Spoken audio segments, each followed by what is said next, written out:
Souls that are out of harmony with self bring the Christ form down to their own unreality level. They place the Christ-light form in their own concept, which is not the real world, but of the false thought forms that keep the world on the lower vibration. Those who recognize their true higher self in the Christ God self are immediately released into their higher being, but these are few in number. Next question. How important is the priest, ritual, or ceremonial leader in achieving salvation? Answer. The true priest is the higher self that helps bring man back into attunement with himself, and therefore it is very important in salvation, as man conceives of it, is further separation from the God self. For it teaches fracture, and fracture is not wholeness. There is no hell other than that which the believers create and conceive of in their physical mind's eye. Hell can be considered that state of existence that man is in until he comes back into his whole being. Next question. To what extent may the individual believer be a priest or prophet?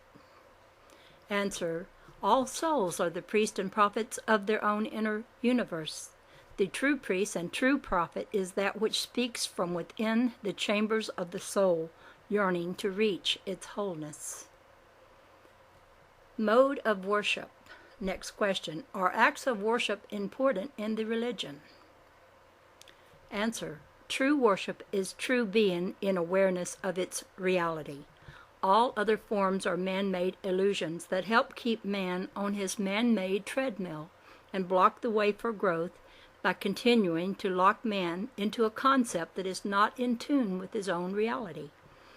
Throw out all forms of man-made concepts of religion, and it is at that point that true reality has the freedom to emerge from the prison cell that it has been pushed into.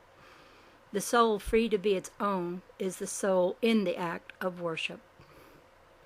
Next question. Are mystical experiences important in communion with God? Answer. A mystical experience is that which seems unreal in a real world, but is actually that which is real in an unreal world. Mystical experience is the breakthrough of the soul into the truth of its reality. It is important in that it is a signpost of growth. Next question. Rules of conduct. What are the major norms of conduct in the religion? Ethical rules, virtues, etc. Answer. Being preceded by becoming. Being preceded by becoming.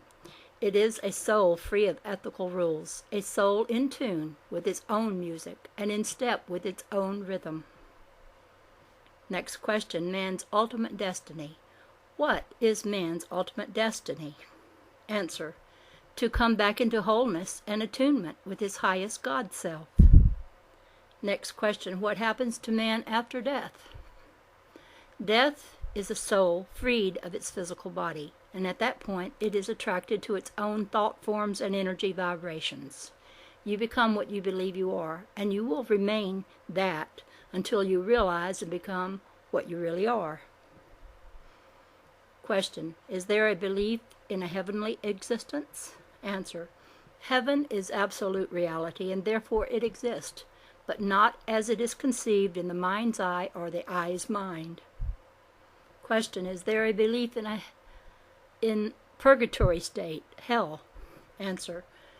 Purgatory and hell represent man locked into his own unreality. I'll read that again. Purgatory and hell represent man locked into his own unreality. Next question. What are each of these places or conditions like? Answer. They are like the universes that make up each soul condition. Many souls bathe in a temporary enjoyment of their own special type of hell until they burn themselves out. Hell is a burning out of the dross that puts the blinders on the soul's true eyesight. Next question. Can man progress or change his condition after death? Answer.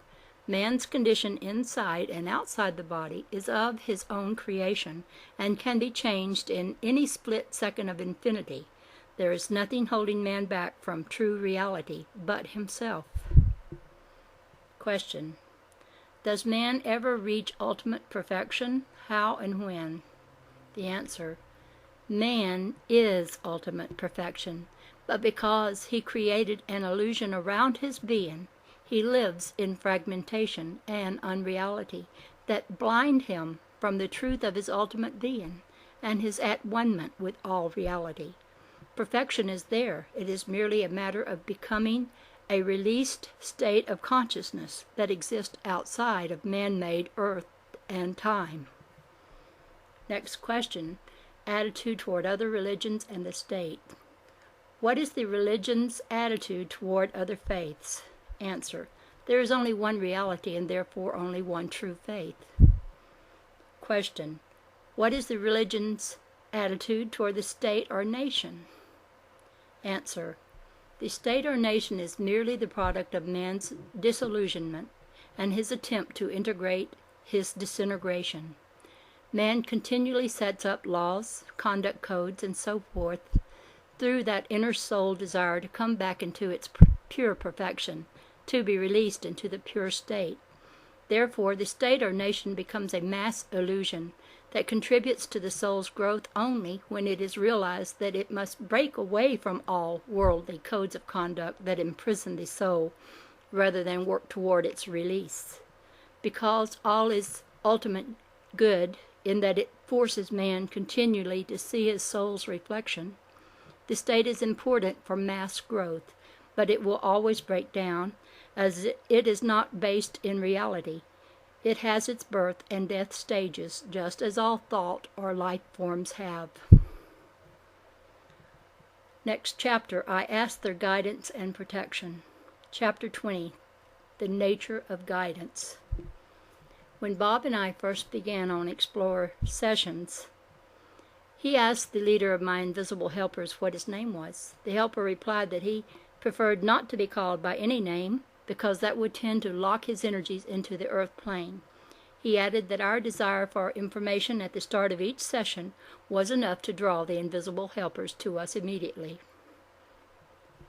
However, Bob continued to want to refer to the leader by some name, so he made up one. Since I had a slight Asian accent when I was repeating the leader's words while in an altered state, Bob good-humoredly started calling him "Ah, so."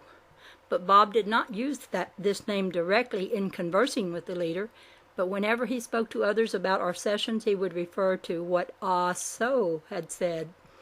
Bob received so much new information from my guiding energies that whenever the head of the invisible helpers introduced new concepts and material, Bob would think to himself, "Ah, so," in other words, "that's what that means," or "that explains that." So it became natural for us to call our friend "Ah, so."